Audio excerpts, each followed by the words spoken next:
A mother's love never fades. King Frederik's emotional reunion after 40 years will break your heart. Welcome to BNEWS. In the dazzling world of royalty, moments of raw human vulnerability are exceedingly rare. The crown is heavy not only with tradition but with the expectation of stoic grace, reserved composure, and measured emotional distance. And yet, on a quiet morning in Copenhagen, within the ornate walls of Amalienborg Palace, a scene unfolded that shattered that facade completely, and the world was there to witness it.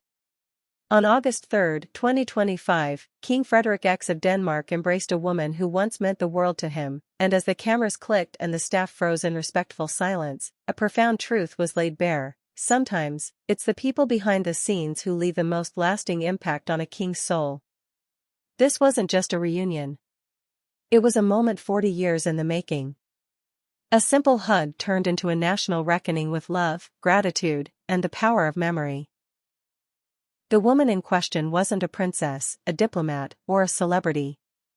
She was Mette Jensen, his former nanny. But to Frederik, she was more.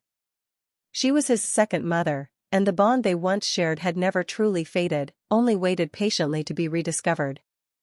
Before we dive deeper into this breathtaking reunion that captured the hearts of millions, don't forget to like this video, subscribe to BNEWS Royals Families, and turn on the notification bell.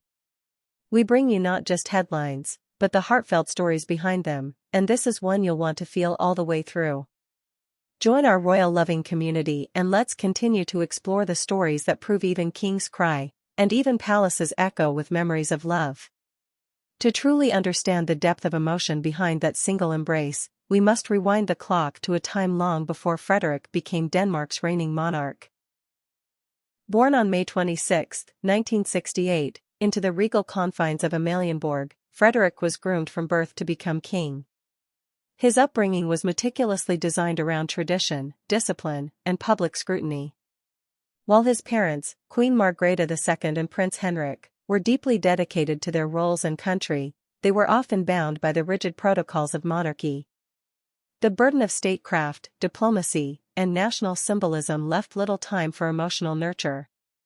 And so, like many royal children before him, Frederik found solace not from a crown-wearing parent, but from the quiet, constant presence of someone hired to care for him, Mette Jensen. She wasn't just a caretaker. She was the warm hand that soothed nightmares, the voice that comforted a confused young prince, and the smile that anchored him when royal life felt overwhelming. Mette didn't see the heir to the Danish throne.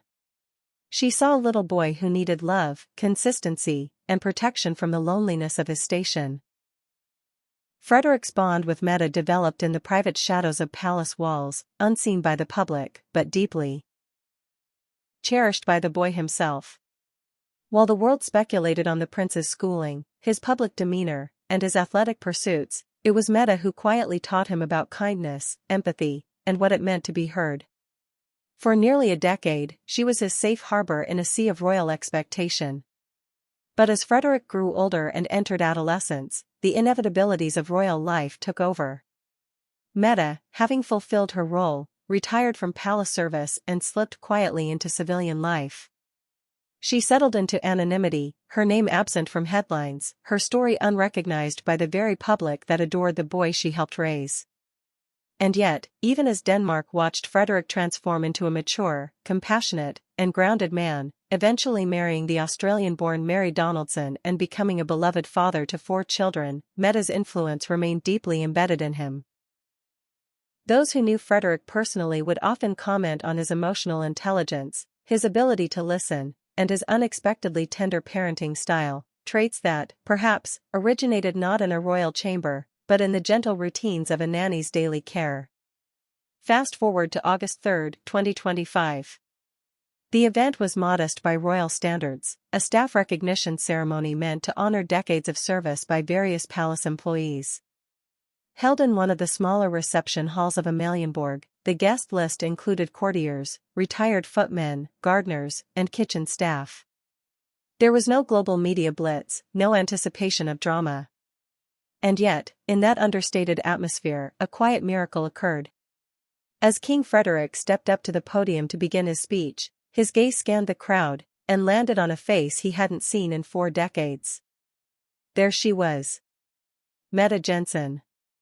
No longer the young woman he once knew, but unmistakable. Her silver hair caught the sunlight pouring through the stained glass windows. Her posture, though stooped with age, held the same quiet dignity he remembered. In that instant, the king became the boy again. He paused, lost for words, before stepping down from the podium and walking across the room. The silence was palpable. And then came the embrace, deep, trembling, tearful. Witnesses at the event described it as utterly disarming. The king, known for his calm decorum and reserved demeanor, openly wept. He held Mette tightly, whispering words that were picked up by nearby microphones. "You saved my heart." No camera flash or royal portrait could capture what followed, the long, shared silence of two people overwhelmed by memory, love, and the realization that time had not diminished the bond they once shared. Some staff were seen wiping away tears. Others stood rooted in place, struck by the sacredness of the moment. It was a living testament to the enduring power of love.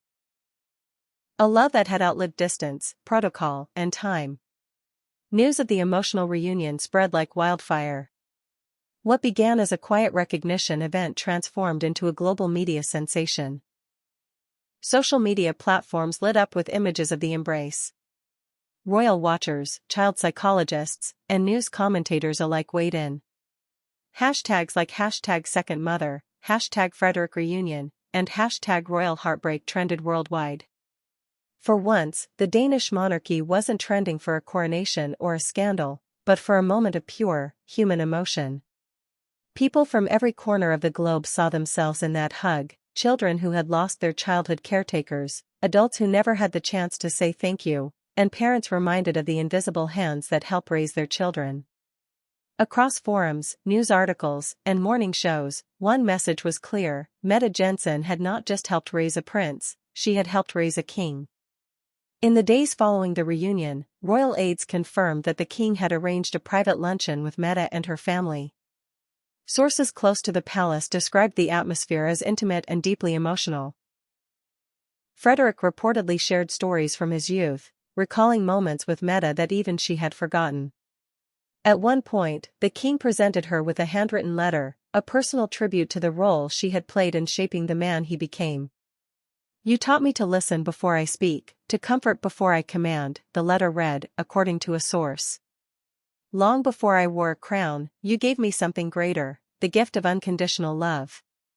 It is rare, perhaps unprecedented, for a reigning European monarch to so openly and emotionally acknowledge a former member of staff in this way.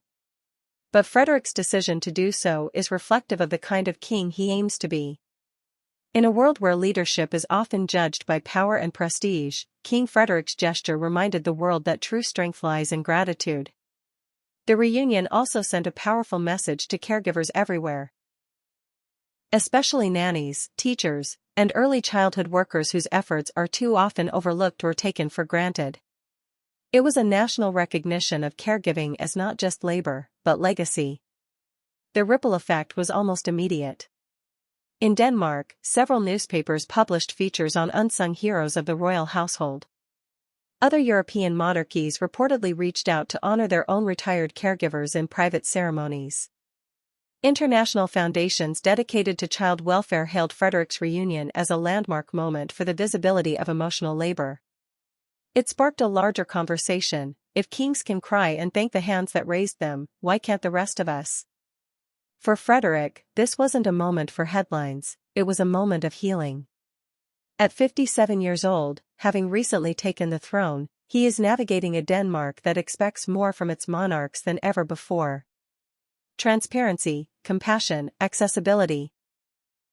These are the qualities that modern kings and queens must now embrace. In Mette Jensen's arms, Frederik wasn't just reconnecting with his past. He was setting the tone for his future reign, one rooted not in symbolism, but in sincerity. As for Mette, she has returned to her quiet life, now touched by a whirlwind of public admiration. Offers for interviews have been respectfully declined, and palace officials have asked for privacy on her behalf. But in one rare statement, she told a local Copenhagen paper, "I'm proud of the boy he was. And prouder of the man he's become." Few words could better sum up the enormity of their story. So now, we ask you, what memories from your childhood have shaped the person you've become today? Who would you think if given the chance, 40 years later? Let us know in the comments below.